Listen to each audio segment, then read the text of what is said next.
Recently, Supreme Master Ching Hai graciously allowed our association members to gather for an international seminar. It was a joyous occasion as Master and disciples reunited to meditate and pray for peace. During her visit to meet with our association members, Supreme Master Ching Hai also spoke of the teachings of past masters and answered the spiritual questions of fellow initiates. Throughout the ages, compassionate enlightened masters have urged people to surrender to the greater universal power by seeking the divine within from which all other goodness and happiness follow. This message was echoed again in a Taoist tale about longevity, which Supreme Master Ching Hai shared with our association members during the international gathering on December 18, 2008.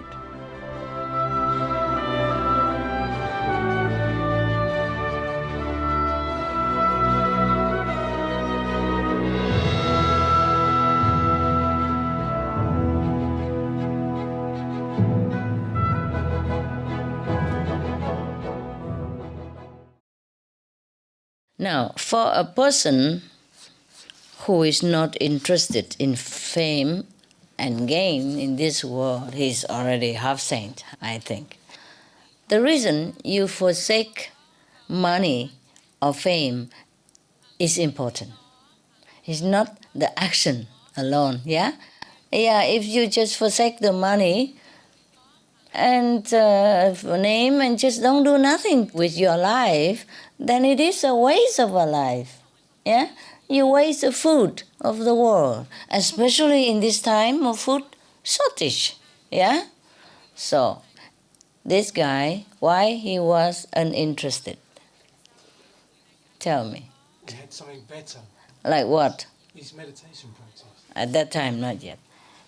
He forsake, worldly gain and fame to have time to go and study with masters in different schools. So he went to study with a Buddhist monk who obviously was enlightened because he stayed with him until he's 60 years old. And then he met a Taoist who also teach him another thing, body and mind. Because as you know, the Chinese people, most of them in the old time are Buddhist. And at one time, Buddhist was the Chinese kind of national religion, yeah? Nowadays, many countries still have national religion, huh? Like in Arabian country, they have Islam. In the Western countries, they have Christianity. Yeah. Baha'i, of course, Baha'i is a universal. That when the masters was alive, is comprised of all kind of religion, just like what we are now. Whoever you are, you come, yeah? Buddhist, Christian, Hindu, Muslim, whatever. We don't discriminate, yeah? The real master never discriminate. So Baha'ism was like that because the master was enlightened. The Baha'ist master was enlightened. Therefore, the teaching of his is just universal. It's just like any real master teaching. Same with the true Islam, true Christian, or true Buddhist, true Hinduism.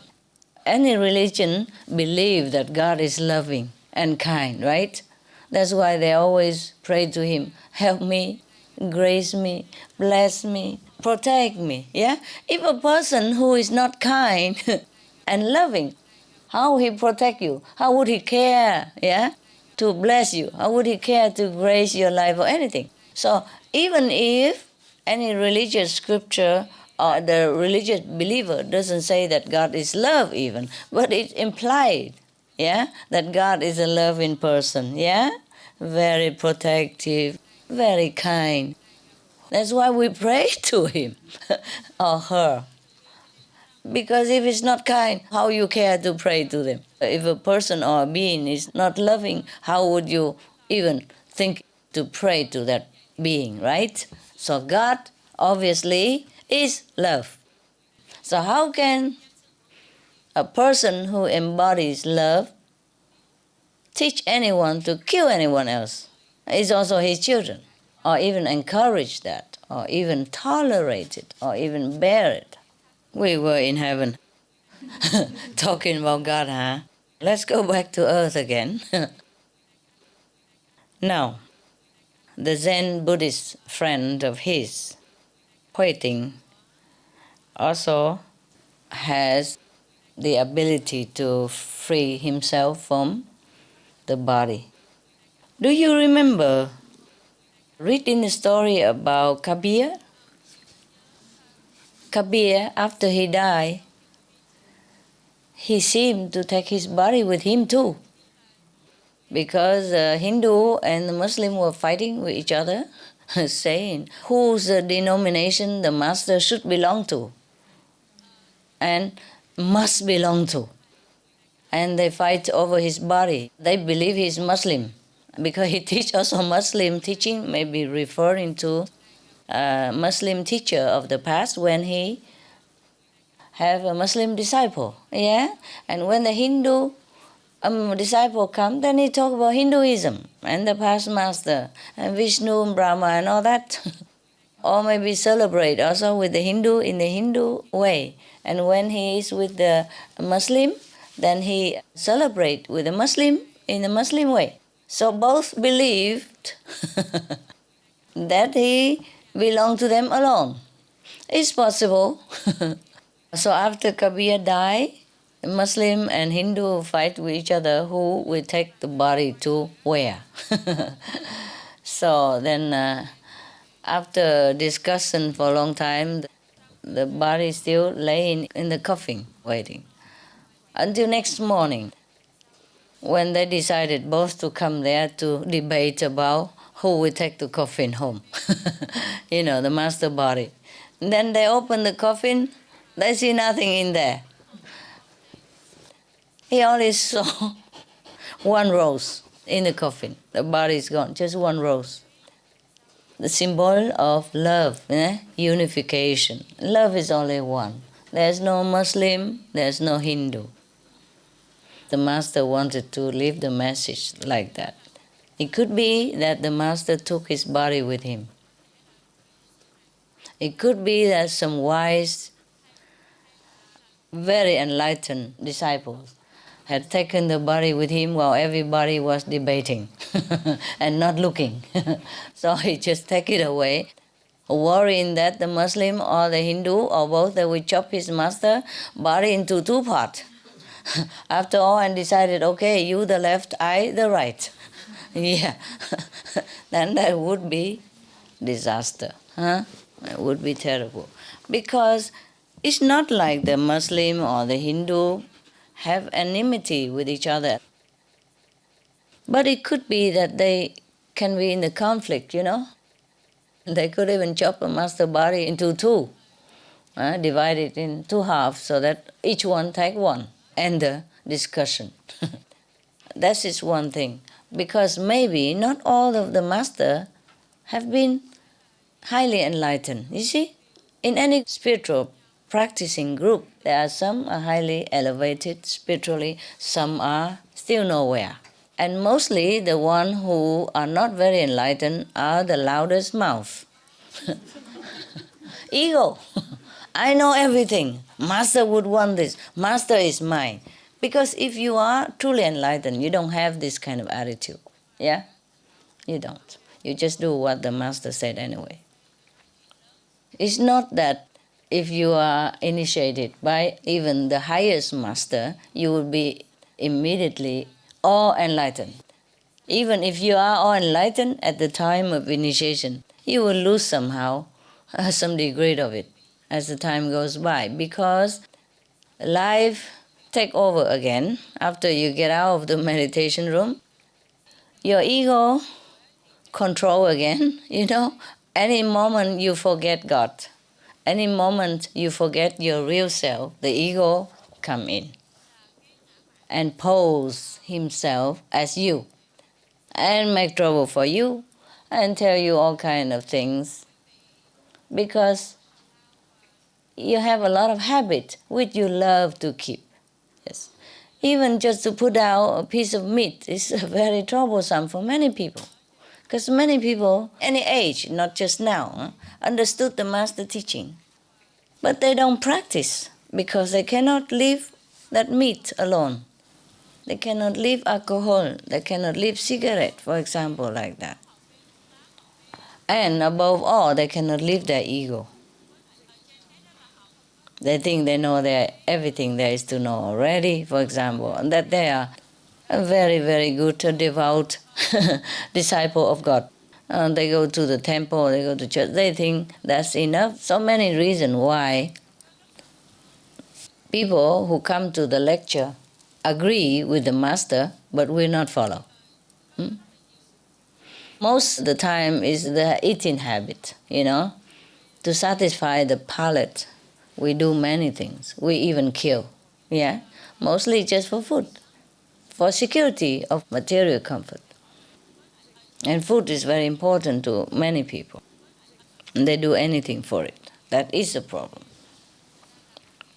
Ego is the worst enemy of humankind. Luckily, the animals, mostly they don't have it. Most animals don't have it. Even the vicious animals, they don't have ego. They just have, that kind of animal instinct. They do what they do. That's it. But they don't have ego. If you see two male animals fighting with each other, mostly it's just in season, because of the heat. That's it.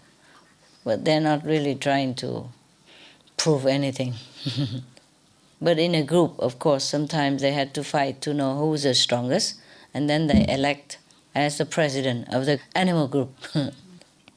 And that's it, and they take care of each other. They don't make their pack member go out and earn money and pay tax for them, or build a good house for them or anything like that. They do take care of their pack member. They have one leader and everybody listen to that leader. So for example, a pack of wolf, you see, there's one alpha. And if the omega would try to go near while he has not finished his meal or is not allowed, then he growl at him. But that's about it, and the omega knows, just duck away and not making much trouble. Because in a pack, like even a dog or wolf, the leader eats first. It is the rule like that. And then afterward, all members eat. Also according to rank. The thing is, they also organize themselves. Like dogs, for example, why the leader has to eat first? So that he has the strength and ready to take care of the whole group whenever necessary. If any of the member die, of course they will be sad, they will be very sorrowful. But if a leader die, then nobody lead the pack. Protect the pack and lead the pack. The pack leader must be strong, intelligent, and dedicated. Therefore, when they chose the leader, they, of course, take care of the leader. Privilege. It makes sense, no? For example, if they are eating and then suddenly there's some danger come, and the leader is already full, and strong. So he can lead the pack quickly out of there, and he's strong because he has been eaten and fed and well. But even if the member of the group has not been filled yet, they still can follow the leader first and maybe eat somewhere else later. But if the leader is weak, starved, hungry, and then therefore his mind also not alert enough, then he cannot lead the pack out of danger, and take care of them. Therefore, in the animal kingdom, everything is logical. It's not ego at all. It's not about ego. It's the logic and the survival necessity. This research just show you that animals are really intelligent, very well organized, and very cooperative with each other. If we humans can do that at all time, then we will have no trouble at all. But in our human society, it's not always that good, is it? Even if you elect a president, you don't always give him all the respect and all the cooperation necessary. That is a sad thing. Even if the president is of the opposite party, we should give him respect and cooperative, and also feedback and all that. Help him, not always agreeing to everything, but at least give him respect and power to work and authorization. Due respect, at least. It has nothing to do with politics even. You should treat another human with respect. So being a group leader of human is not as good as being a leader of a wolf pack or a dog pack or even a bird flock, because they respect their leaders and they work together. You see, when the bird flock fly together, they coordinate, you know. They fly in formation as to benefit the whole group. Yeah? They are really scientific-minded and very, very coordinate with each other for the whole group's survival. In a human group, this is difficult. Yeah? Everybody wants to be a leader, but nobody wants to be led. Even if you don't know how to lead, you also want to be a leader. Leader is top. Just want to be at the top, that's it. Yes. But birds, you know, they really cooperate so that they can survive together. Yeah? The pack always go together and always in order. And this is something that we humans must also learn a little bit from the animal. Yeah.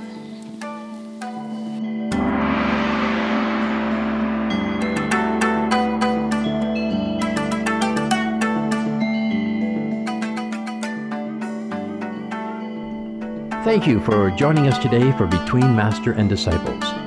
Please tune in tomorrow for part 3 of A Taoist Tale of Longevity as told by Supreme Master Ching Hai. Healthy Living is up next right after Noteworthy News here on Supreme Master Television. May heavenly love grace every moment of your life.